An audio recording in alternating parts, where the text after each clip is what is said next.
Yep, Susan finally caught up to me. I found a place to pull over, so she's back behind me now. And looks like we got about 130 miles to drive through this one park right here on there. So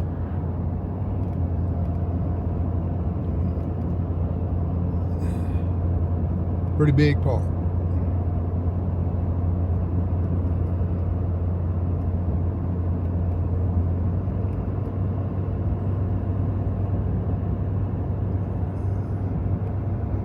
Hope you're able to see what I'm seeing, you know, once this video is processed out there.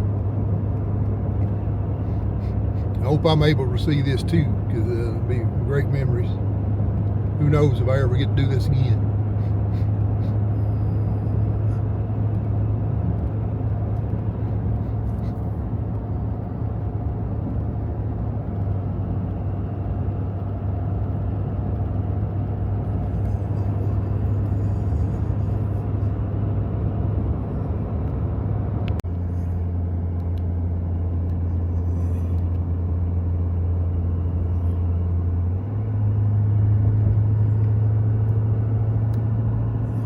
There's a truck on your butt.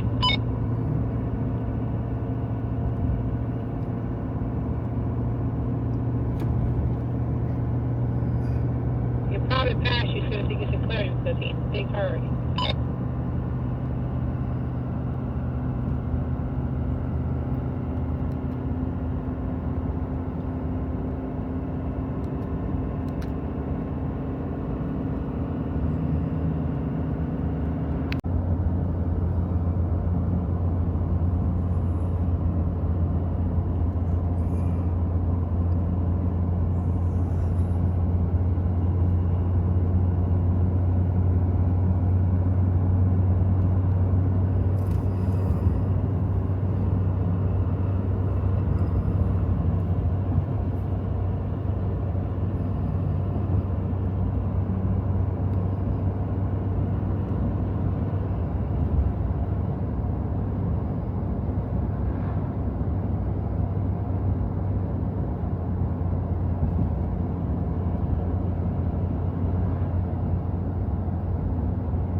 The lake is still frozen.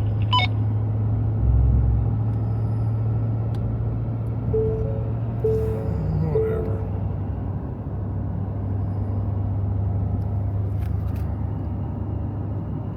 The truck behind you wants to pass you so bad. I don't know why he won't go ahead and pass you now.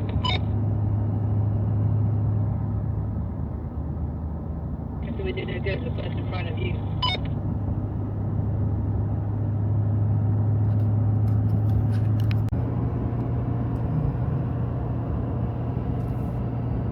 Yeah, where we're driving it right now, it's still like it's pure winter time out there. It's snow 2-3 foot deeper out there on the just out off the road.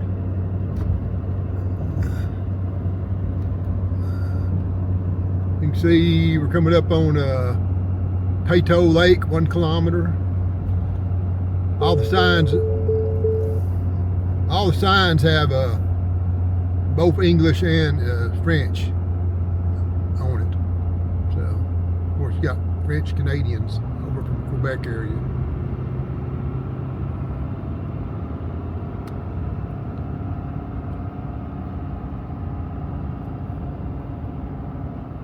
Here comes Mr. Popcorn up in my lap. Is he?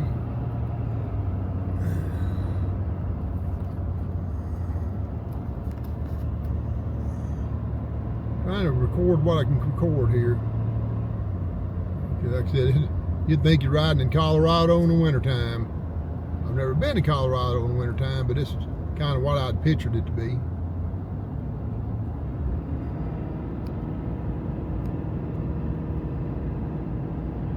My car's in tow mode.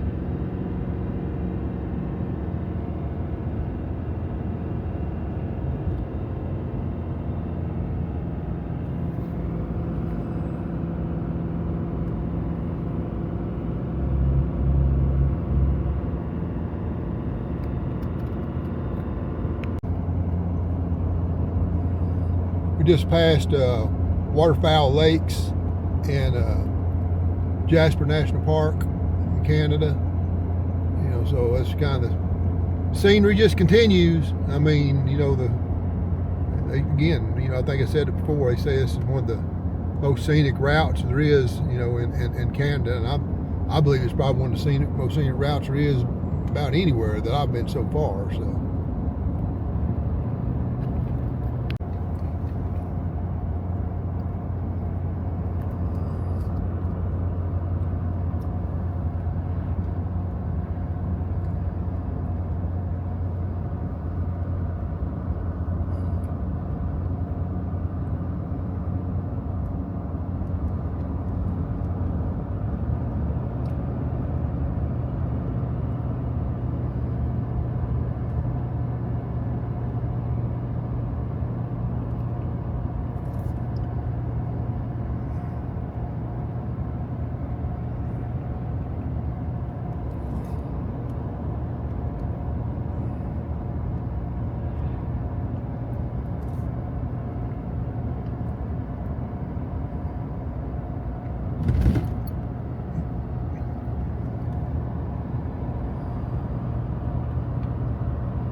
That's a pretty good size cliff faces right through this area.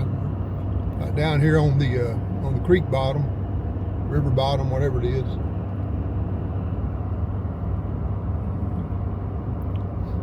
Still got about 70 miles to go to get out of the park here. What's amazing is, you know, how little wildlife we've seen. Other than squirrels and birds.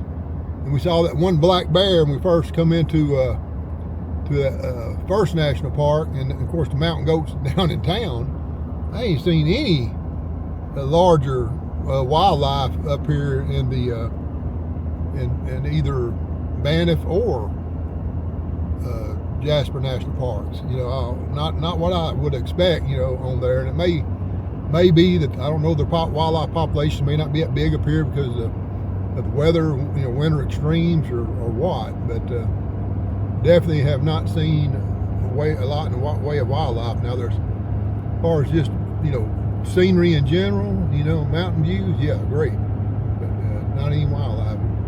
Might starve to death up here. Passed quite a few avalanche spots too. There have been several places where avalanches, I guess this past winter, come across the highway and knocked down guardrails, trees, you know, down and everything. You see where they had to cut them out. So obviously, I have a lot of avalanches down this ice-filled Parkway here.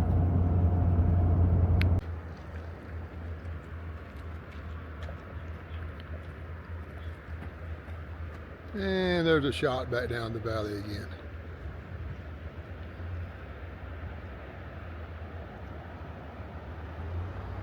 Yeah.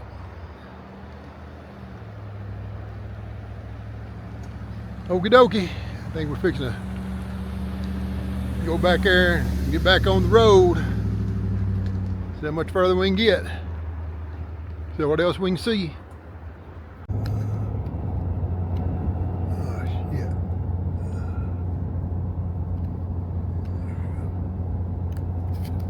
we go. We're back up on the snowfield again now. It says Parker Ridge Champion. Well, that's French for Parker Ridge. So I'm starting to sprinkle a little bit.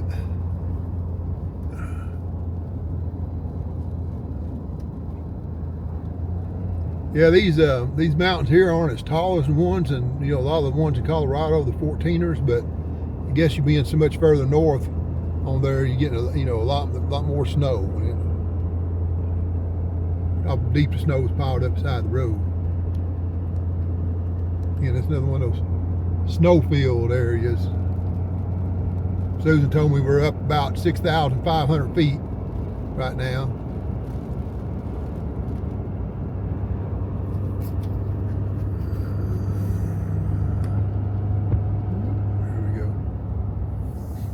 Yeah, if the grandkids was with us, yeah, we'd had to stop and get out and throw a snowball or two somewhere down through here. Like snowman or something, as much snow as there is.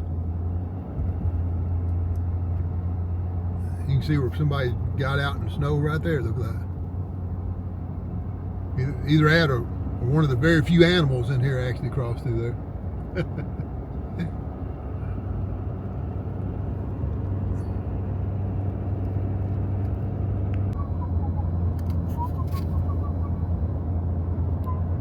Couple pictures here with my phone.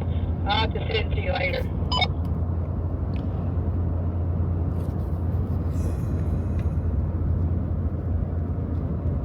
Yeah, I'm still taking pictures with my camera driving down the road here.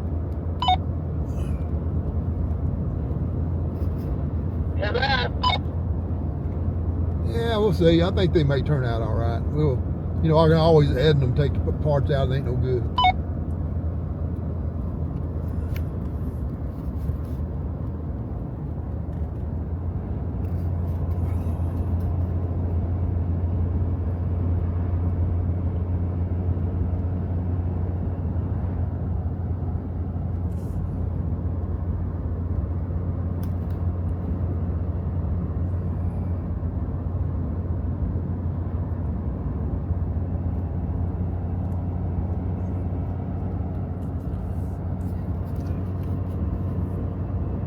Yeah, I dare say that's probably snow falling up there on top of them mountains.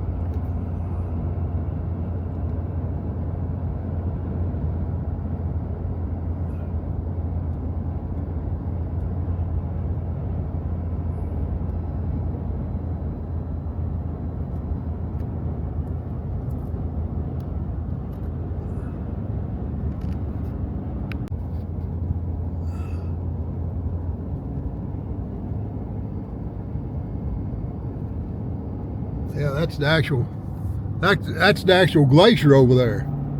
That's what I'm looking at. That's that over out that window. See that big? That's a big glacier. Yeah, that's a big glacier over there. See it? Right, bus is going up. That's a glacier over there.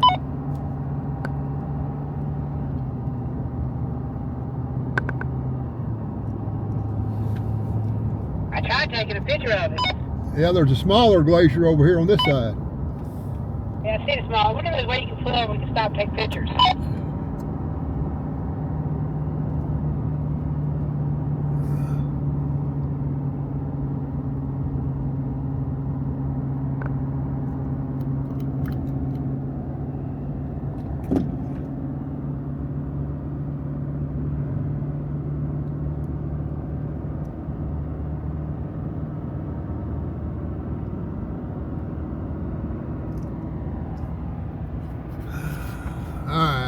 Back to our road view again. We just passed a couple of large glaciers back there. Too bad. I mean, I didn't see a good place to park, unfortunately. Again, this area would be a great one to come back to just to spend time here. few more shots of the Canadian Rockies here in Jasper National Park.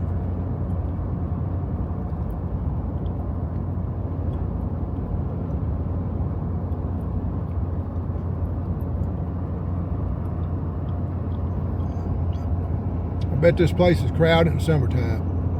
I mean, there's quite a few people here now. Lots of rental RVs down through here.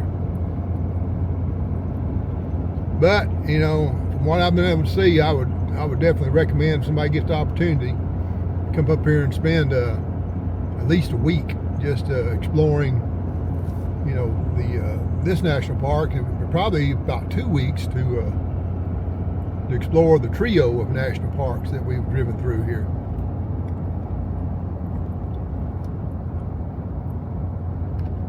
And if you don't want to camp, I noticed there's several places that got lodges and cabins and other types of amenities, you know, within the national park. They're probably like our national parks. You probably got to book them pretty early, but they get booked up pretty quick.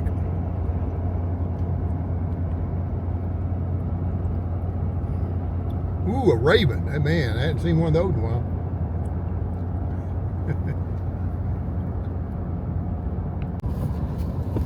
We're driving through the area now of the park. It was affected by those 2024 fires on there. You can see, I mean, it burned pretty good. I mean, it just sticks from one mountainside to the other mountainside out there. Every now and then there'll be a patch of trees that aren't burnt, but for the most part, this is all burned, and we'll have to, you know, rejuvenate itself out there.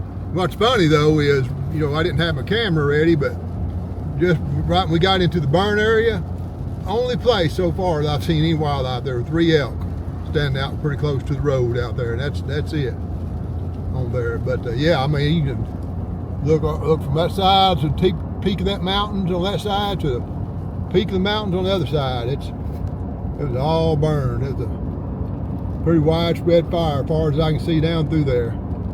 On there, I remember, you know, following the news, because that's, you know, I was at that point I was already interested in coming to Alaska, and they had, you know, the Alaska Highway, and a lot of these highways up here were closed for weeks at a time because of the wildfires that were going on up here. Side of the road here, there's a big horned sheep right on the side of the road here. Look at the size of them horns. Unfortunately, I can't get nowhere to really stop right here.